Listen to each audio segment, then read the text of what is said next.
hospitales. I go to prisons, you know, and I play for incarcerated men. That when I play a song, they empiezan a llorar. They cry. And I was telling these brothers that's what you're supposed to do, Vato. You know, you're here. You know, this happened to you. So the corrido also redistributes grief. It redistributes the grief so that it could be born again. So so the corrido has helped our people psychologically, like mental health, right?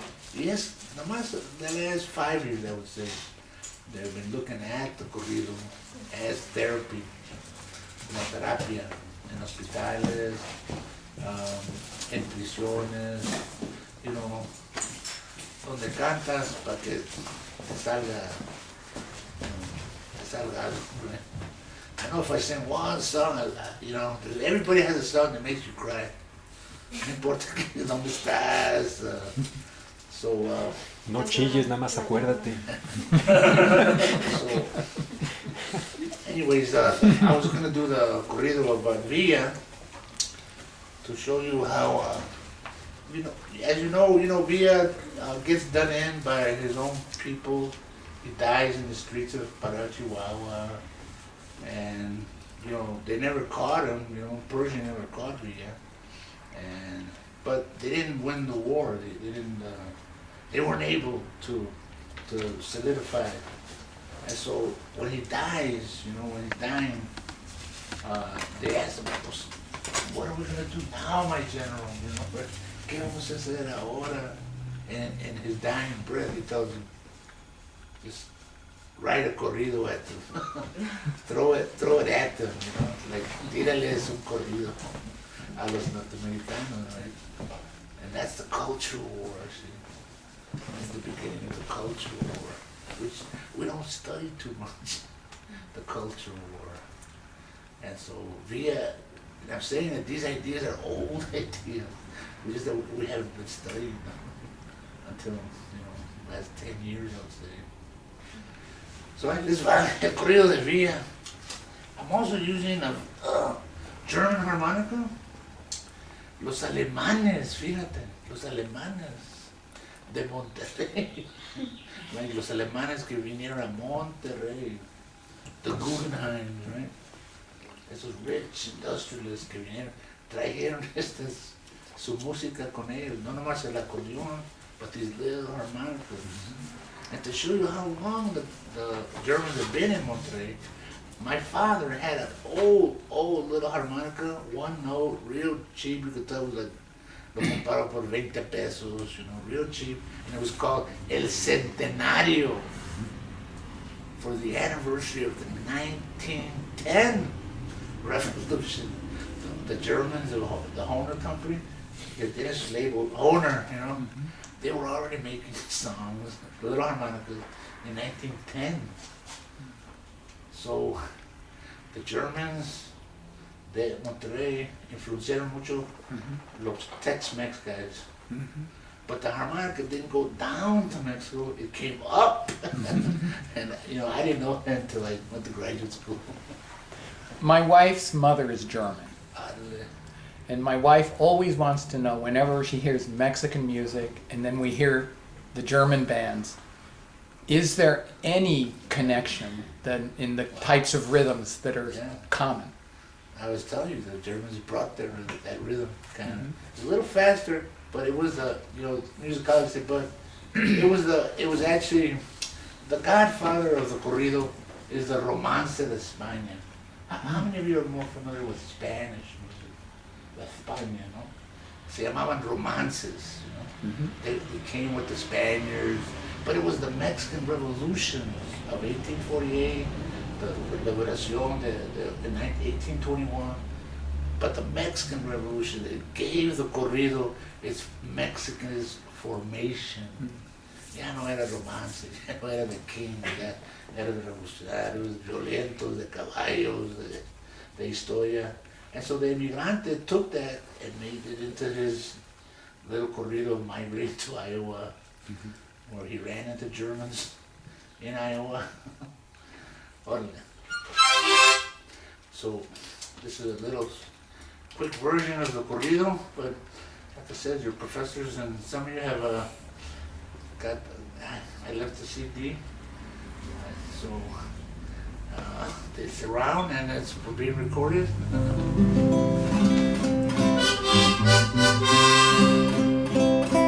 Patria México, febrero 23. Nos mandó Wilson 10,000 americanos, 10,000 soldados y muchos aeroplanos, buscando a Villa, queriéndolo matar. ¿Qué pensarían estos americanos? Pelear conmigo era un baile de carquís. Bien cansados y bien envergonzados, se regresaron otra vez a su país. ¿Qué pensarían estos americanos? At the head of the American troops came a man by the name of Pershing, originally from Omaha, Nebraska. Anybody here from Omaha? Yes. Órale. Un aplauso de Omaha. And originally from Omaha, Nebraska. He came to look for Pancho Villa. Pancho Villa, state of Durango.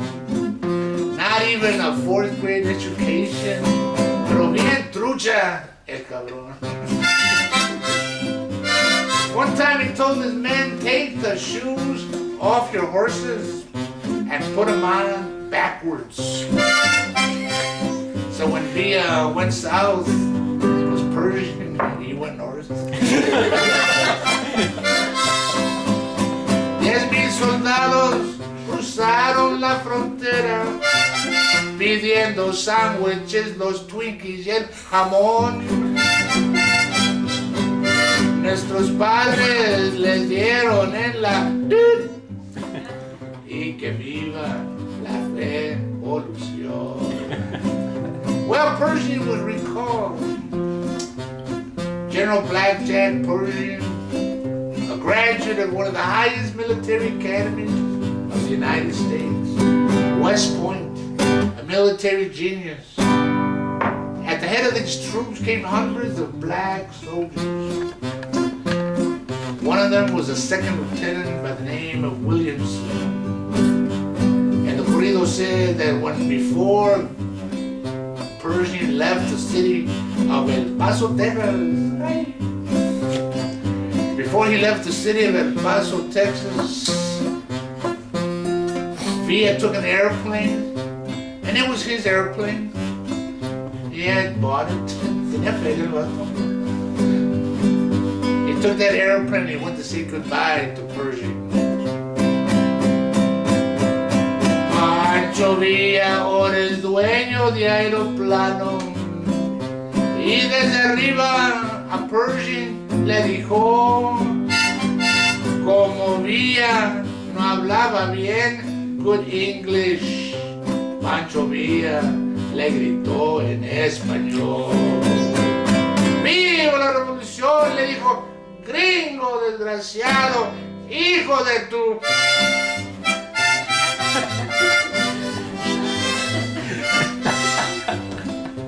But Pershing was not bilingual.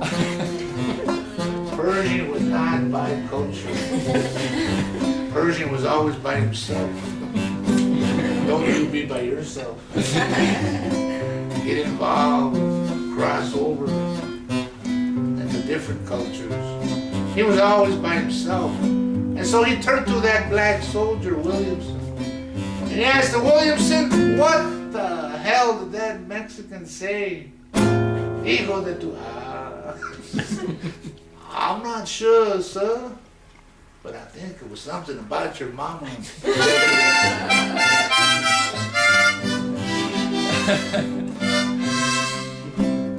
Dia died in the streets of Parral, Chihuahua. But before he died, he turned to the men and women who had gathered around him. he told them in a corrido, yo les pido, mis fieles compañeros, se paren firmes abajo de su cañón y que disparen la última metralla en defensa de nuestra raza, nuestra nación. I died with Villa. He was crude but warm, a tornado at full strength, nourished and inspired by the passion, by the fire of all his earthly people. Zapata died in Chinameca, and the revolution itself in Mexico, it was about to die by 1921. Or it was, as the historian John Womack says, it became a frozen revolution. A frozen like a big paleta, frozen. It was static. It didn't move. Mexicans were not able to change the structure of their society. And so your great-grandfather, working to death on another man's land in the states of Michoacán, Zacatecas, San Luis Potosí, and wherever else they were from, they made their way across the Rio Grande because they were not making it in the lands of Guanajuato, because they had the patron system.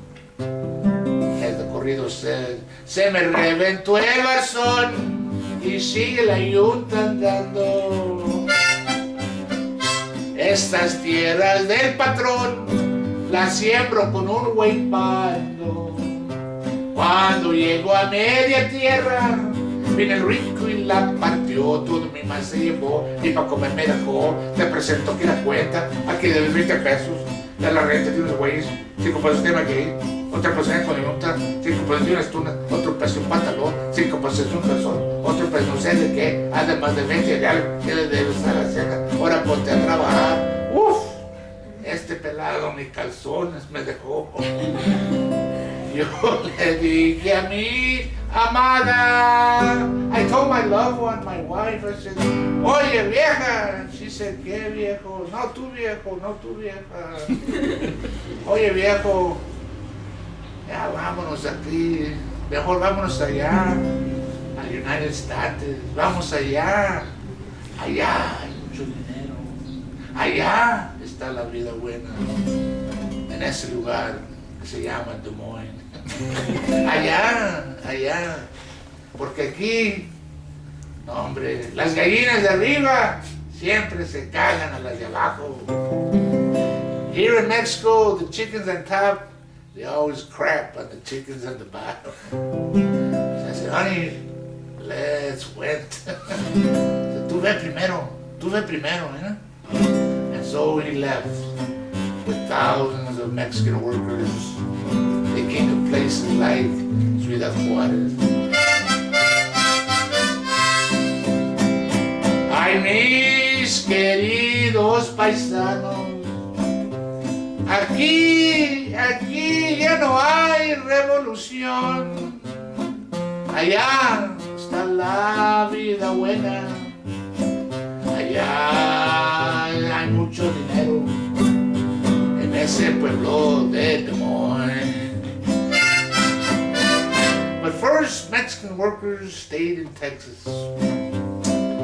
Llegamos a Ciudad Juárez. Llegamos a Ciudad Juárez en una gran confusión. ¿Qué te dijeron la migración? ¿Que a dónde vas? Where are you going? ¿Que cuánto dinero tienes para entrar a nuestra nación? Me dijo un Texas Ranger. Hey you there Mexicano, hey you there Mexicano, where the hell think you're going? Hot damn, you better have some paper. You ain't got no paper, you don't a heap of lot of trouble, boy, damn. You better have some papers. Y mi tío le dijo, hey, no seas escandaloso, güey. No seas escandaloso, güey. I got a paper, mira, look. Este is my picture. This is my picture. Poquito bigotón. But it's my picture with the big mustache. Yeah, but I don't notice that you guys are drinking that goddamn tequila. ¿Qué tequila? Le dijo mi tío. Tequila, échate un trago, pelado. Ándale, it's Saturday. Ándale. Échate un drinky. He said, hell, can't you see the big star on the side of my arm? Hell, I'm a U.S. federal marshal. I'm on the job. I said, dale, güey. Yeah, échate un drinky. Pásale, compadre. And so the Texas Ranger said, well, maybe just this year once. So he sipped the tequila from the Mexicans and told them, ooh, hot damn. Woo, it's the tequila. Mucho caliente, mucho picoso. Now I'm going to ask you Mexicans just one last time. Are you guys going on the highway? Y le dijo mi tío, pues highway.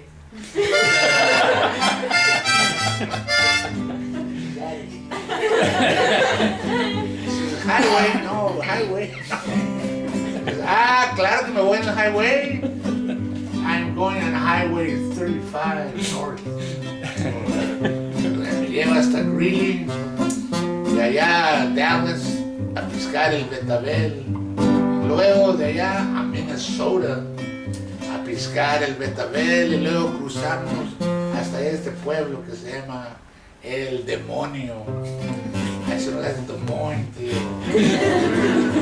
Oh, ¿cuánto nos van a pagar? $1. ¿Es el $1 an hour? No, $1 a day, tío. Oh, pues el demonio. Vámonos para el norte. Vámonos a trabajar. Vámonos a Muscatine. Vámonos allá a luchar. Pisqué cherries in Minnesota. Anybody ever been to Minnesota? Órale. Cuidé perros en North Dakota. North Dakota. Wisconsin. También conocí el algodón en Oklahoma. El algodón en Oklahoma. Y hasta Muscatine me fui. Órale. Vámonos para el norte. Vámonos a trabajar. Vámonos a Michigan. Vámonos a trabajar. Mexicans went or were recruited. They were actively recruited to work in the great automobile plants of Detroit, the steel mills of inland Chicago. Recruiters came to Muscatine with the little flyers. Work, work, work. $10 an hour. Mentiroso. Mentiroso. Just to get us up there. And it was cold in Michigan, ¿verdad? It's cold in Iowa, ¿verdad? Boy, it was so cold in Iowa, Muscatine. I remember my tío saying, you know what? It's not natural for Mexicans to be this far north. What are we doing up here? Going to grad school. It says cheap labor is what we're doing here. And so cheap labor brought communities like Muscatine, like Chicago, like Gary, Indiana. Mexicans built communities all the way from 1920. They built and they sang songs. One of the earliest songs of the immigrant worker came from a place that they called East Chicago, Indiana, around Hammond, Indiana. And I know you know this song, some of you know this song. And a lot of people don't know that it was written on this side of the border. And it said, que lejos estoy del suelo donde he nacido. Ay, inmensa nostalgia invade mi pensamiento. Everybody. Y al verme tan solo y triste, cual hoja al viento. Everybody. Quisiera llorar, quisiera morir del sentimiento. Ay, tierra del sol. It was cold. Suspiro por verte. Y ahora que lejos me encuentro aquí en Mascatín. Y al verme tan solo y triste, cual hoja al viento. Nice love. Quisiera llorar, quisiera morir del sentimiento. Un aplauso para el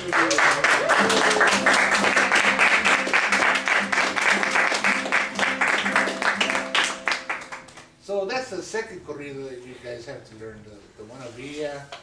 A corrido, that's a very important, because these are the songs that you know, well look, you know most of the words, right? How is it that you know these words? Because of the rituals in your family, right? They sang at the fiestas, the festival, right? So that's a song that lasted over time. And every group has a song like that. It's like the Irish sing, "Oh Danny Boy." And actually I played for a group of Irish golf, it was Irish golf clubs.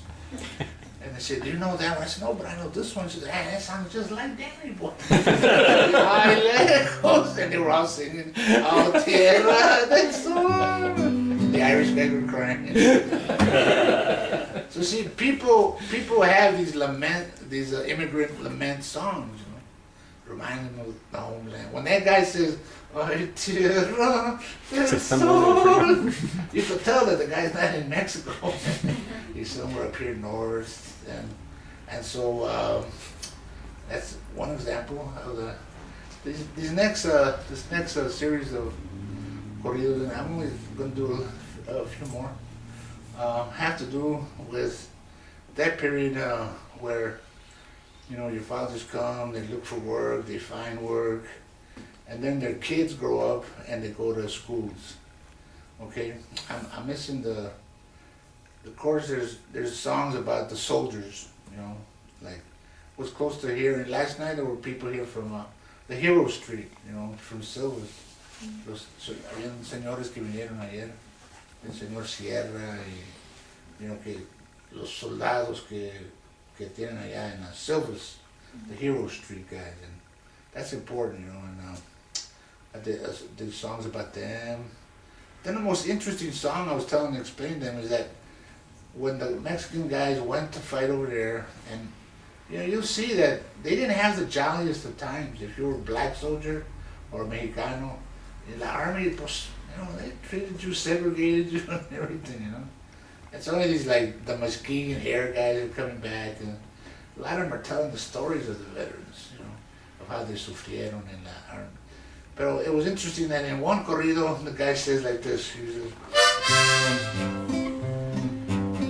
"Nos llevan a Alemania a pelear el fascismo," to fight fascism, right? Pero cuando regresamos a Texas, estos alemanes nos tratan fascistas, no quieren enterrar a Longoria, un héroe del ejército militar. Lejos me voy de mi tierra, me llevan a pelear, voy a prestar mis servicios allá en Vietnam. También me llevaron a Corea y mi hermano murió en Vietnam.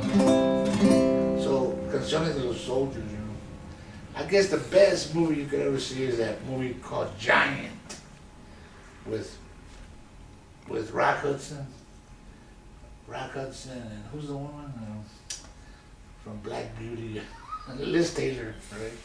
Yes, check that out. It's a long film, but it's a good film about the Mexicans that's segregated in that town where he goes to be the giant, you know. Yeah, Giant with Liz Taylor and Rock Hudson. Old, but chingon. Good film. It's long, so it's good for an event, you know. You could show it and discuss. You know, it's one of those good films I've used it before. Now I'd like to pass to the when the workers come and they you know, generally Mexican laborers they got the worst jobs, you know, the jobs where they died a lot. They've worked in the harshest conditions. You know, even today, I was telling the audience, today, the majority of men that fall from roofs are Mexican laborers. Still today, you know, se caen, se chingan, no insurance, you know, back to Mexico, and you know, and I know that and so that's why the roofers, they organize themselves into unions, you know, sindicatos. Lo que va a salvar el pueblo es que se junten en sindicatos. And the AFL-CIO has lent a lot of money to the flock workers in the Carolinas and Tennessee, and now the ones that are in Alabama, no? In Alabama, también. But that's the unionization of workers is what brought me and my guitar to the story of Cesar Chavez, and I started singing for them when I was 18 years old, and I'm just starting college, and then I did that, and then you know, I became a music professor, teacher in the high schools, but it all started with these little songs that my dad would play, but I was, you know, I didn't know they were gonna be chingon. So yeah, somehow you have to, the music returned me back to the world of my father. You know, I find that, and it'll happen to you if you're interested, you know. This song, these works that, you know, will return you part way as you go and look for your historical identity. And it's a long, you know, it's a long process, you know, many years of checking out this, checking out that, looking for your grandmother's people. But it's not gonna happen overnight, and so we have a lot to take of these little houses that bring these issues together for the students. And like I was telling them, this is the time in your life when you're looking for these things. Race, class, gender, you know, todo esto que se está juntando en una frame, que es el frame tuyo de being a historical, active member of this migration, you know. You just got to learn not to understand it, you know, to understand yourself historically, not just traditionally. Historically, you know, study historical behavior. Okay, so I hope that these things will have helped you. In 1941, you know, most, I know some of you have to leave, but yeah, sorry. you got to see, no, Nice to meet you. Thanks okay. for coming. Ándale, Hasta pronto. ándale, we'll be back in September. Perfecto. Anyways, these guys go to school, they send their kids to school. The majority of Mexican laborers in the states of Texas, California, Arizona, Mexicans went to segregated schools. You remember that the last segregation case was fought in Kansas City, right? Not too far from here, right? Right, in the Kansas City segregation cases. And where I went to do field work among the segregated school of Mexicans that was in that Varios, okay? So los se fueron a la escuela, right? Nos forzaron a la escuela para aprender el inglés. And now they call you Pocho. Eres Pocho, porque lo hablas al revés.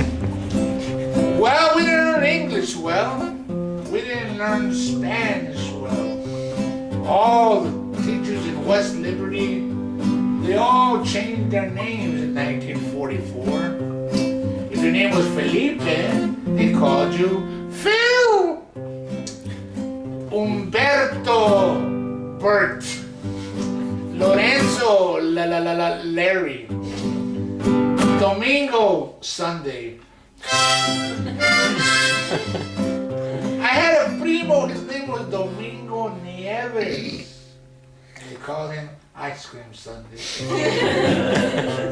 Que gacho. Everybody say nice and loud for the camera. Que gacho. Que gacho. How low. How terrible. If your name was Esperanza. Hope. Opie. But there was one kid who came from the state of Chihuahua. And he was a big Mexican kid. Light-skinned Mexican kid. He was a big kid in the 5th, 6th grade. And I looked at her and he looked at the teacher and the teacher said, "What's his name?" I said, "Teacher, you can't change his name. He got one of those long, hard, old Mexican names." She looked at me, I looked at her, and she was a big German teacher.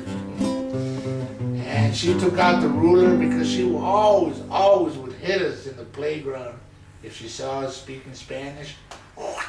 Highway. I mean, that teacher would hit us so much that the little migrant worker kid, we called her Sister Mary Chingazos. Because in the 6th grade, if you spoke Spanish, that's all you ever got was Chingazos.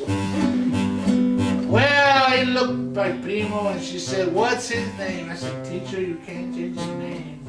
He got one of those long, hard Mexican names." She said, "What's his name?" I said, "Oh, sister, teacher." She put out the ruler. I said, "No, teacher." "His name is Facundo, teacher. Facundo." She said, "Spell it." I said, "Teacher, you know Spanish, sounds like you write it, right?" "Facundo, teacher." He goes, F-U-O, Jesus, Mary and Joseph. Jesus, Mary and Joseph. Tell your primo Facundo, we're gonna have to call him Joe. Well, I was in my U.S. history class. It was the 6th grade. Most of us, the only thing that kept us out of the University of Iowa was high school. But only one guy made it through. And he got his AA, and then he did a BA. One guy. But I was in my U.S. history class. It was the 16th of September, a day that you will all remember. The teacher, she started rapping, "The Pilgrims landed at Plymouth Rock." I said, "Otra vez. 13 colonies were founded." Híjole, I heard all that before. And then on the 16th of September, a day that you will all remember, she said that George Washington was my father. I did not believe her because no tenía bigote. He didn't have a mustache. And that night on the 17th of September, I went home and I had this nightmare. And I said, I saw like Paul Revere saying, "The Mexicans are coming, the Mexicans are coming, the Mexicans are coming. 2 is by day, 30 by night."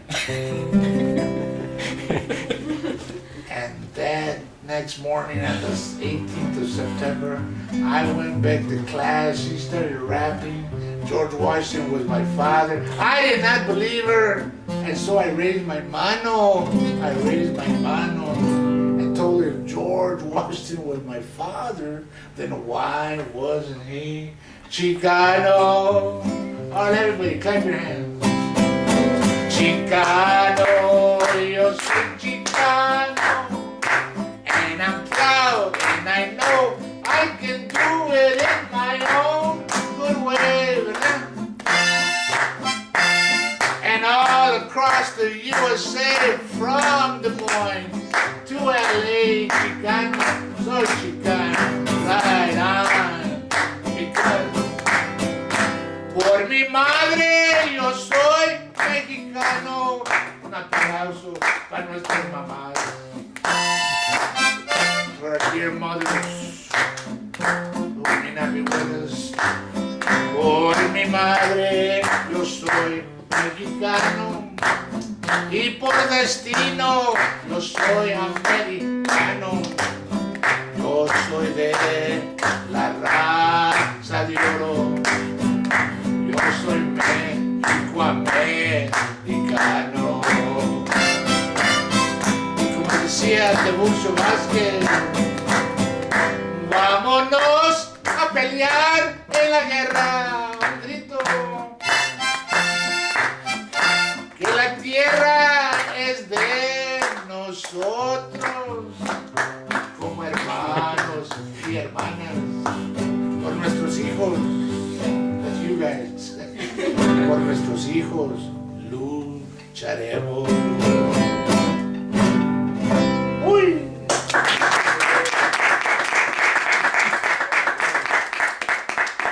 Well, you know, we got a few minutes, but I'm gonna take privilege and go to the baño. But we'll stay here.